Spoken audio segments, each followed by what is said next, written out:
Madame la ministre d'État, ministre de l'Éducation nationale et de la nouvelle citoyenneté, Monsieur le ministre des Finances, Monsieur le vice-ministre du Budget et de l'Éducation, Monsieur le Président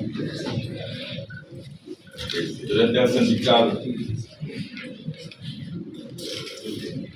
camarades syndicalistes, Mesdames et Messieurs en vos titres et qualités.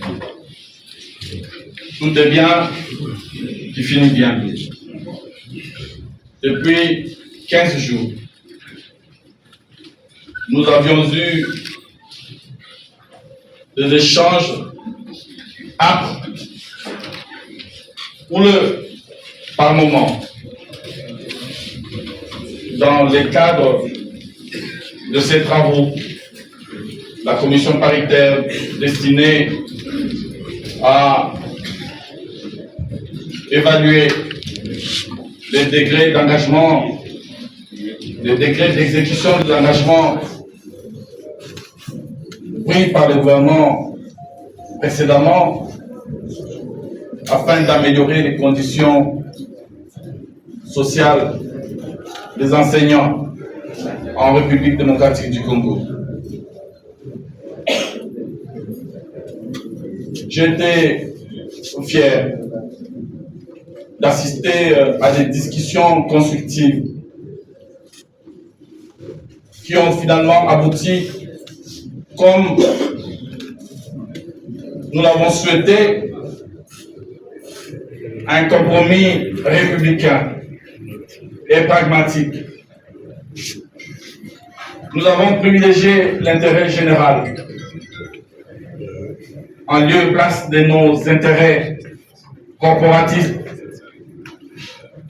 Nous avons placé devant toute autre chose l'intérêt supérieur de nos enfants. Ainsi que vous le savez, et ça a été ici rappelé, l'éducation des enfants de la République est un des axes stratégiques, l'une des priorités de son Excellence, Monsieur le Président de la République. Et la Première ministre, Judith Suminwa-Tuluka, se bat tous les jours pour essayer de matérialiser cette vision. Et pour que nous ayons une politique éducative, nous allons tous ensemble nous battre pour matérialiser la vision chère à son Excellence, Monsieur le Président de la République. Je voudrais saluer la participation de tous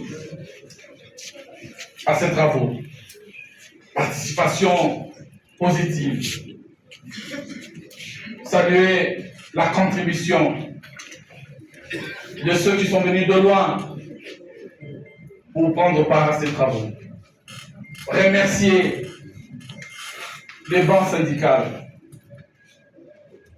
pour le sens patriotique qui a été ici observé. Je remercie aussi les experts du banc gouvernemental pour des contributions constructives. Je salue la participation de Europe dans l'ombre, la presse et tous ceux qui, d'une manière ou d'une autre, ont rendu possible cette conférence qui s'achève sur un compromis positif. C'est vrai que nous avons agir pour l'éducation de nos enfants n'est pas une option. c'est un impératif. C'est grâce à l'éducation qu'un enfant élevé par une femme sourde, muette, est devenu prix Nobel de littérature. Il s'appelait Albert Camus. C'est grâce à l'éducation que les ministres sont ministres. C'est grâce à l'éducation que les parlementaires sont parlementaires. C'est grâce à l'éducation et aux enseignants que les médecins sont médecins, les ingénieurs sont ingénieurs, les agronomes sont agronomes, les architectes sont architectes, les journalistes sont journalistes. Oui. Ministre de la fonction publique, modernisation de l'administration et innovation des services publics. Excellence Monsieur le ministre d'État, ministre du Budget, Excellence Monsieur le ministre des Finances, Excellence Monsieur le vice-ministre du Budget, Excellence Monsieur le vice-ministre de l'Éducation nationale et Nouvelle Citoyenneté, Messieurs les secrétaires généraux de l'administration publique, Monsieur le président de l'intersyndicale des syndicats de l'Éducation nationale et Nouvelle Citoyenneté et porte-parole, Mesdames et Messieurs délégués du gouvernement à la commission paritaire, Mesdames et Messieurs camarades du banc syndical, chers partenaires, Mesdames et Messieurs en vos titres et qualités, tout protocole respecté, distingués invités. À l'issue de ces journées de travail intenses, il m'incombe de vous exprimer notre profonde gratitude pour votre participation active et votre engagement sans faille. Nous tenons particulièrement à remercier les représentants provinciaux et les membres de l'intersyndicale qui ont répondu à l'appel du dialogue et ont contribué à ces échanges constructifs. Je voudrais aussi, en ce moment solennel, rendre hommage à son Excellence M. Félix-Antoine Tshisekedi Tshilombo, Président de la République, chef de l'État. Son leadership et sa vision pour un système éducatif inclusif et performant nous inspirent à préserver dans notre mission.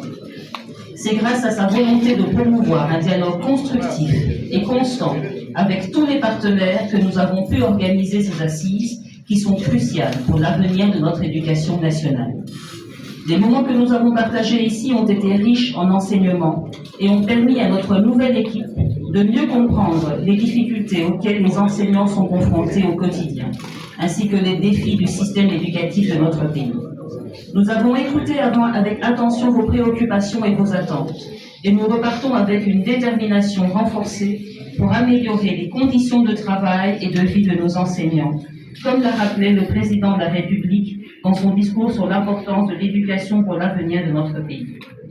Nous réaffirmons notre engagement à maintenir un dialogue régulier et constructif avec le banc syndical pour continuer à œuvrer ensemble pour le bien-être de nos enseignants et l'amélioration de notre système éducatif. Les discussions menées au sein des sous-commissions ont été extrêmement productives. Elles ont mis en lumière des pistes de solutions qui, nous en sommes convaincus, permettront de bâtir un système éducatif plus fort, plus équitable et plus résilient. Je tiens également à remercier entièrement, car leurs préoccupations sont restées encore sans solution. Excellences membres du gouvernement, distingués invités, tout en considérant que cette insatisfaction sera prise pour fait déclencheur de la mise à jour des préoccupations des enseignants aussi bien à la présidence de la République, à l'autorité budgétaire, au gouvernement de la République, à la conférence budgétaire, l'intersyndicale reste toujours disponible pour être associé à l'élaboration et la mise en œuvre d'éventuelles politiques et stratégies nationales de l'amélioration des conditions socio-professionnelles des enseignants. À toutes et à tous, l'intersyndicale vous souhaite bon week-end. Je vous remercie.